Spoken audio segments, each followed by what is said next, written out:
예수님의 메시지 세 번째 시간입니다.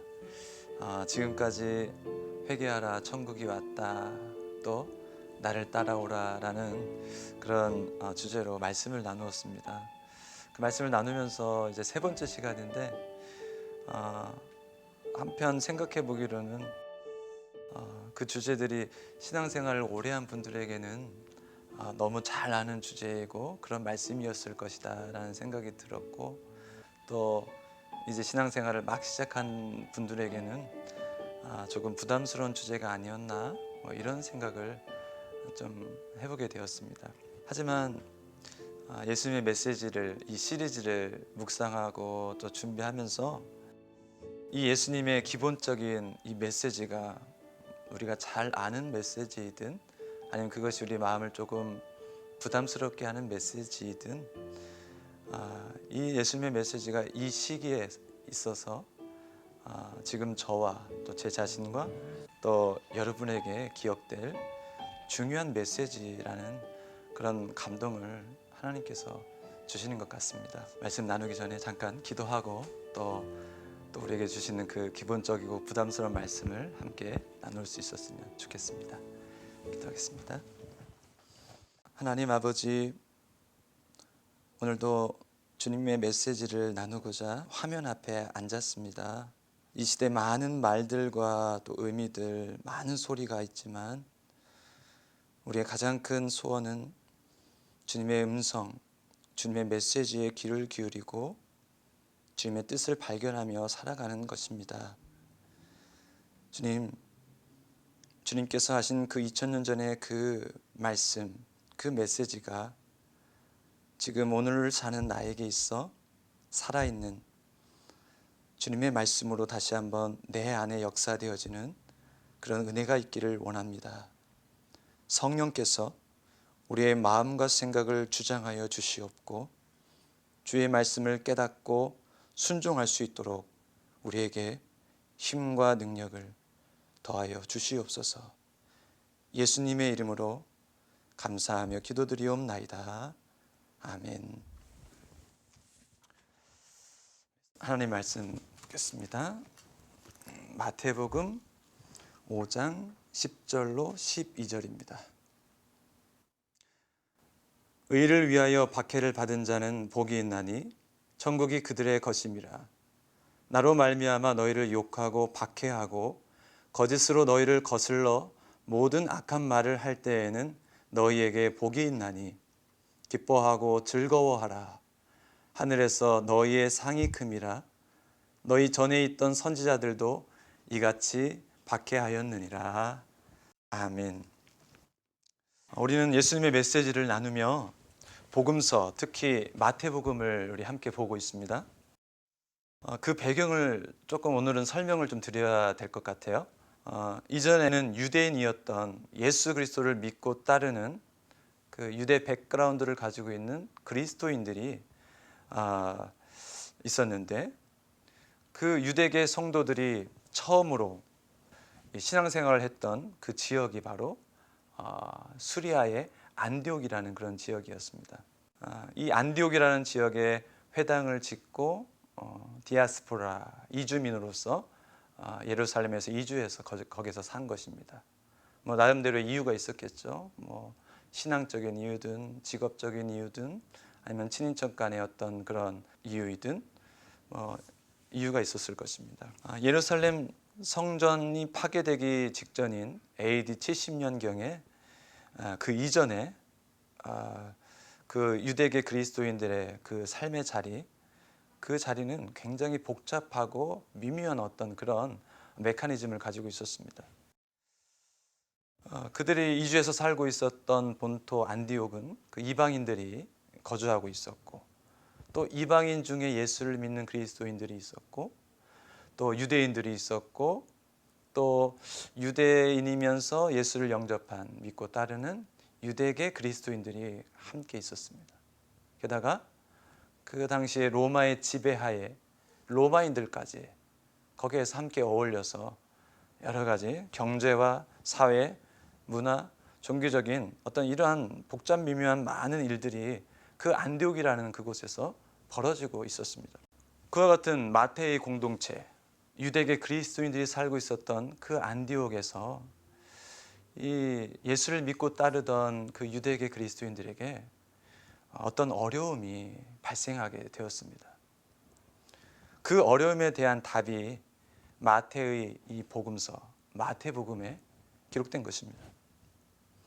오늘 우리가 나눌 이 말씀도 그것의 한 부분을 담고 있다고 할 수 있겠습니다. 마태복음 5장부터 7장을 산상수훈이라 그럽니다. 산상수훈은 예수님의 오심으로 말미암아 시작된 하나님의 나라, 하나님의 임재와 하나님의 다스림이 그 다스림 가운데 성도가 어떻게 살아가야 하는가를 알려주는 말씀, 그것이 바로 산상수훈입니다. 산에 오르신 예수님께서 무리와 제자들을 가르치실 때 그 예수님의 모습은 마치 모세가 시내산에서 율법과 십계명을 받아 이스라엘 백성에게 전해준 것을 떠올리게 합니다. 달라스 윌라드는 제자도와 관련한 책 하나님의 모략이라는 책을 그가 저술을 했는데 아주 오래전에 저술했던 것 같습니다. 저도 읽었는데 좀 오래된 것으로 기록되는데 그 책에서 팔복을 이렇게 설명합니다. 하나님의 나라가 예수를 믿는 믿음을 통해 모든 인간에게 값없이 주어진다는 사실을 밝혀주는 도구, 그것이 팔복의 핵심이다. 그렇게 그분은 이야기합니다. 그렇습니다. 말 그대로 오늘 5장을 보시면 팔복의 시작이라고 할 수 있는 3절 말씀 보시면 복이 있다 심령이 가난한 자 천국이 그들의 것이다. 제가 원문의 어순을 따라서 한번 읽어봤는데 그렇게 시작을 해서 천국으로 시작을 해서 팔복의 마지막 오늘 본문 우리가 읽은 부분에 10절에 복이 있다 의를 위하여 박해를 받은 자 천국이 그들의 것이라고 그렇게 마무리를 합니다. 7장까지 이어지는 산상수훈은 천국 시민이 어떻게 살아야 하는가에 답을 담고 있고 그 원리와 그 정신이 이 팔복에 압축되어 있는 것입니다. 말씀에 본격적으로 들어가기 앞서 이런 질문을 한번 먼저 드리고 싶습니다. 성도 여러분, 여러분의 기쁨은 과연 어디에서 오는 것 같으십니까?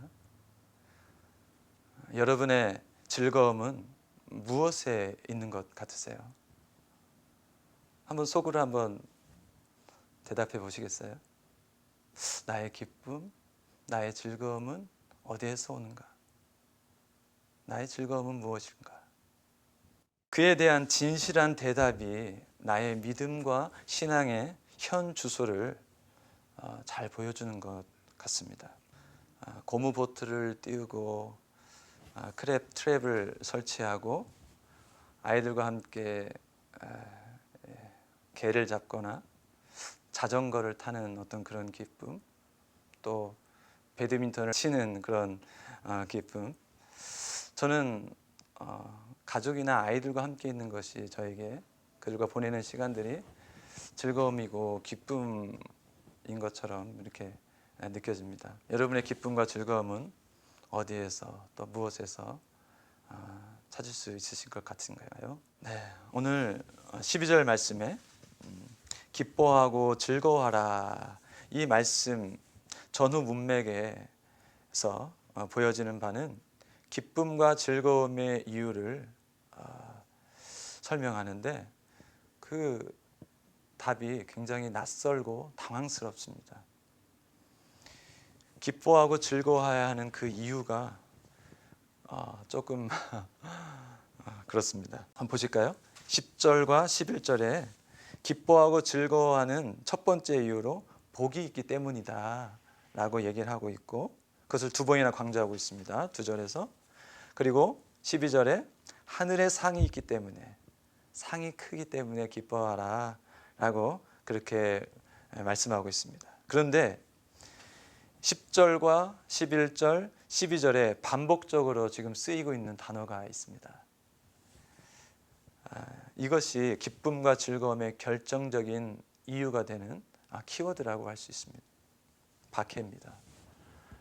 너희들이 당하는 박해, 그 박해 때문에 기뻐하고 즐거워하라 라고 지금 주님께서 이 팔복, 이 마지막 8번째 복을 우리에게 말씀해 주시고 있습니다. 박해가 무엇일까요? 11절에서도 이 말씀을 풀이해 놓았듯이 욕하는 것, 또 거슬러 악한 말을 하는 것, 또 괴롭히거나 해를 입히는 것, 또 한글 개역에서는 핍박이라는 단어로 쓰여졌고, 환난이나 어려움들, 이런 것이 우리가 아는 박해라고 할 수 있을 것입니다. 박해를 당하는 자에게 기뻐하고 즐거워하라라고 지금 주님께서 우리에게 메시지를 전달하고 계신 것입니다. 이 팔복을 통해서. 성도 여러분, 여러분은 어떠한 박해를 당해 보셨습니까? 저의 소소한 경험을 아주 짧게 말씀드리면, 제가 어릴 적이었습니다. 중학교 정도 됐을 때였던 것 같은데, 그때 믿지 않으시던, 그때는 좀 믿지 않으셨는데, 그때 아버지께서 저희 3남매를, 저와 저희 누나와 저희 동생을 박해하였습니다. 박해하니까 좀 굉장히 힘들게 한 것처럼 느껴지긴 하는데, 그 굉장히 센 박해는 아니고 그냥 가벼운 박해였던 것 같습니다. 교회 다녀오면 밥상머리에서 저희 3남매에게 왜 교회를 나가느냐, 교회 나가면 밥이 나오냐, 돈이 나오냐, 그러시면서 저희 아버지가 나무랬습니다. 저희를 그렇게 박해하셨습니다. 그럼 저는 그 아버지의 그 나무람에 속으로 이렇게 얘기를 하죠. 예배 드린 후에 밥은 주는데요, 떡도 주고 또 뭐 국수도 주고 그럽니다. 속으로만 이렇게 대답했던 기억이 납니다. 오늘 본문의 배경이 되는 유대계 그리스도인들은 어떤 어려움 속에 직면해 있었습니다. 제가 말씀드린 그런 저의 경험, 그런 소소한 그런 박해가 아니었던 것 같습니다. 그들은 실제로 힘들고 어려운 박해를 받는 상황이었던 것 같습니다. 짐작컨대 자신을 신성시하는 가이사 황제와 로마의 압제 속에서, 그리고 동족 유대인과 그 본토 안티옥에서 어울려 살면서 발생하는 어떤 어려움들, 또 이방인 그리스도인들과 또 함께 살면서 그들의 정체성과 관련한 어떤 갈등과 어려움을 겪지 않았을까 싶습니다. 유대계 그리스도인들, 그들의 뿌리는, 그들의 정체성은 바로 모세의 법, 율법과 그리고 장로들의 전통, 장로들의 유전이라고 하는데 거기에 있을 것입니다. 그런데 예수 그리스도와 복음을 믿고 따르는 이 가운데 자신들의 정체성과 예수 그리스도의 복음과의 그 사이에서, 그 틈바구니에서 신앙의 딜레마와 갈등을 겪게 되는 것입니다. 그들은 동족 유대인이나 이방인에게 욕을 먹고 또 악한 말을 듣기도 하고 조롱을 당하기도 하고 괴롭힘을 받는 그런 상황에 있었던 것입니다. 이러한 박해를 받은 자들에게 복이 있고 천국이 그들의 것이기 때문에 기뻐하라 하는 것은 그 당시 그들에게나 지금 함께 예배를 드리고 있는 저와 여러분에게나 굉장히 불편한 그런 진실일 것 같습니다. 하지만 이 박해는 좋은 점이 있습니다. 우리의 믿음이 어디에 있는지, 그리고 우리가 소유한 믿음이 진짜인지 가짜인지, 내가 지금까지 주님을 믿고 따르면서 걸어온 나의 믿음의 발자취가 진정한 의미를 가지고 있는지를 시험할 수 있는, 그것이 바로 박해라는 말씀입니다. 나의 믿음의 참과 거짓을 분간하는 척도가 되는 것이 바로 박해입니다. 코로나 바이러스가 우리를 박해한 것은 아니지만 그 바이러스로 인해 교회의 모임과 예배들로 인해 그리스도인들은 세상의 질타를 당하는 그런 원인이 되었습니다. 예배 드리러 오는 자체가 남들 시선을 의식해야 하는 꺼림직한 일이 되어버렸습니다. 우리는 박해 아닌 박해에 직면해서 우리의 믿음이 세상의 시험대에 올라 저울질을 당하고 있고 하나님 앞에서 검증받고 있는 시간을 지금 보내고 있습니다. 그와 더불어 나의 믿음의 민낯이 낱낱이 드러나고 있는 중이기도 합니다. 집에서 예배를 드리며 내가 하나님을 예배하는 것이 맞나? 진정한 예배자로 하나님 앞에 서 있나? 이런 생각이 들 때가 제 스스로 있었던 것 같습니다. 나는 구원받은 성도인가? 나는 주님을 따르고 있는 신실한 제자인가? 목회 사역을 하는 목회자이면서 성도들에게 본이 되는 모습을 내 스스로 가지고 있을까? 이와 같은 나 스스로를 되돌아보는 그런 시간을 갖게 되었습니다. 아마 성도님들도 그런 마찬가지로 그런 마음이실 것 같습니다. 오늘 본문에서 중요한 포인트가 무엇을 위해 당하는 박해인가, 이것을 우리가 한번 생각해 봐야 할 것 같습니다. 예수님은 의를 위하여 박해받는 자가 복이 있다 하시면서 나로 말미암아 박해를 받는 자 또한 복이 있다, 그렇게 말씀하십니다.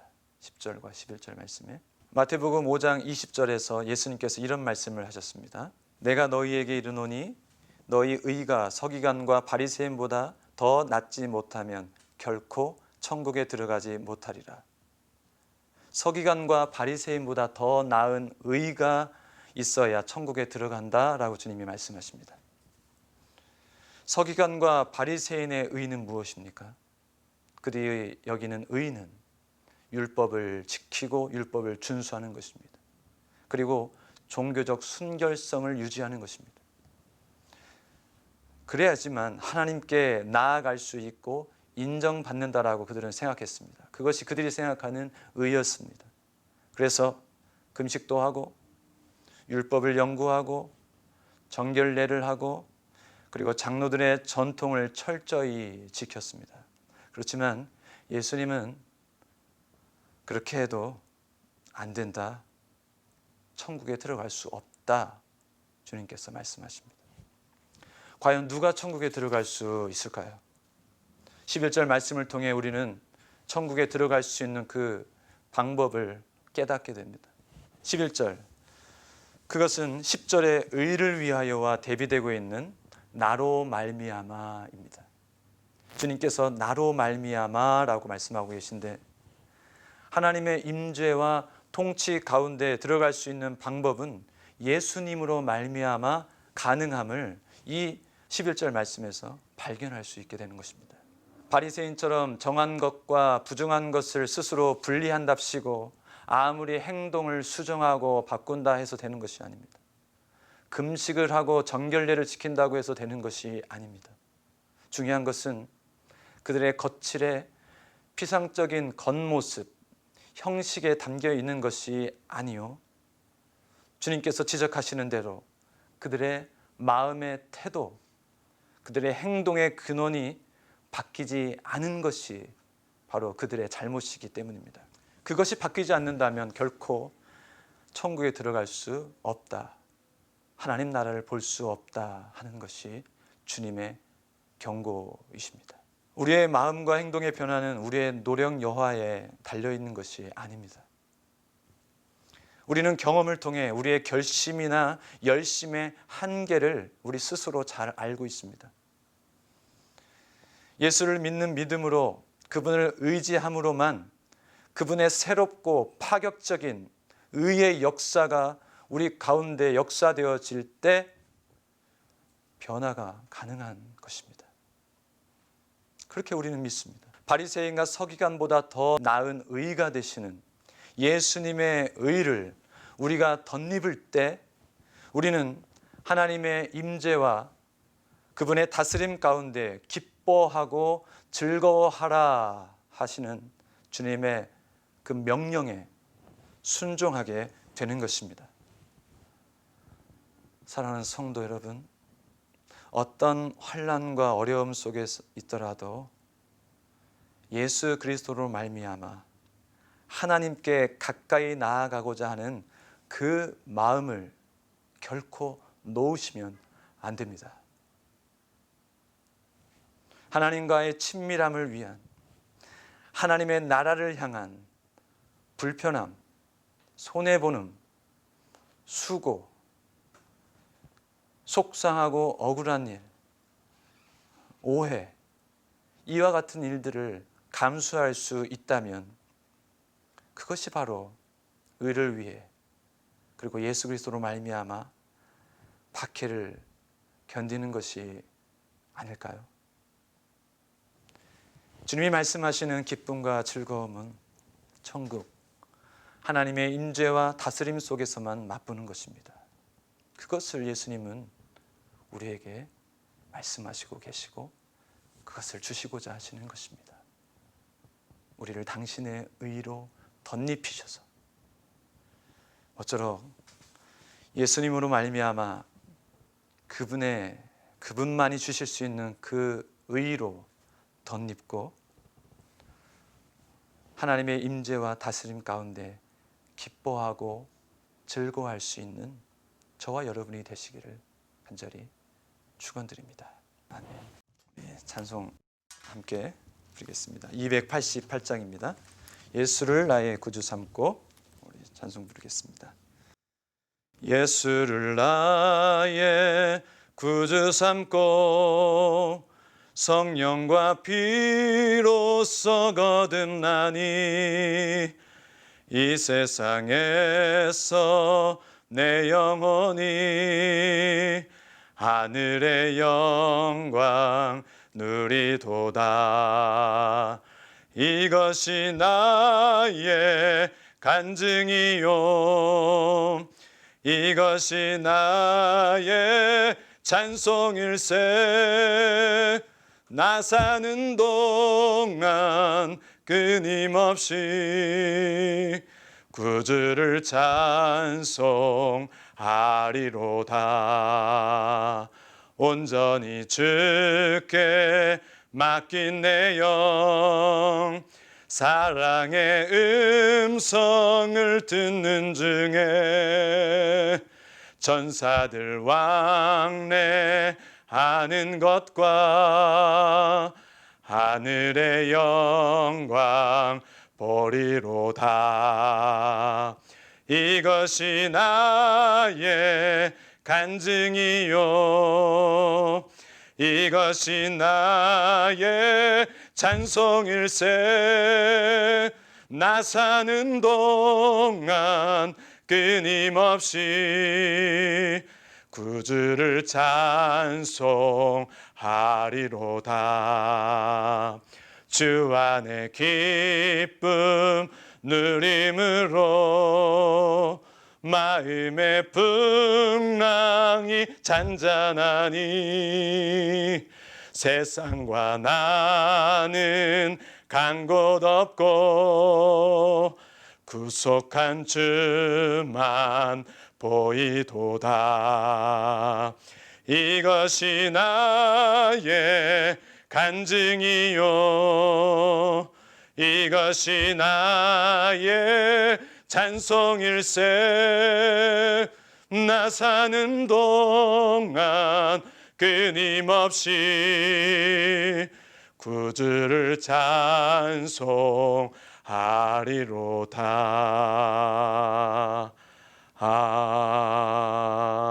아멘. 기도하겠습니다. 하나님 아버지, 우리의 의가 되시는, 우리를 당신의 의로 덧입히시는 예수님을 의지함으로 하나님 아버지께 나아갈 수 있는 은혜의 사람으로 우리를 불러주시니 너무나 감사합니다. 하나님, 하나님의 나라, 하나님의 임재와 다스림 가운데 누려지는 기쁨과 즐거움은 이 세상에서 그 누구도 알 수 없고 깨달을 수 없는 믿는 자에게 주시는 놀라운 은혜요 신비인 것을 고백합니다. 하나님, 천국에서의 그 기쁨과 즐거움을 추구하는 우리의 믿음이 되게 하여 주시옵고, 혹 세상이 주는 즐거움에 도취되어 있었다면, 그런 것에 빠져 있었다면 과감히 그것을 포기할 수 있는 용기를 우리에게 허락하여 주시옵소서. 오직 우리의 기쁨과 즐거움이 예수님을 믿는 믿음 안에서 하나님 아버지와 누리는 친밀한 교제가 될 수 있기를 간절히 소원합니다.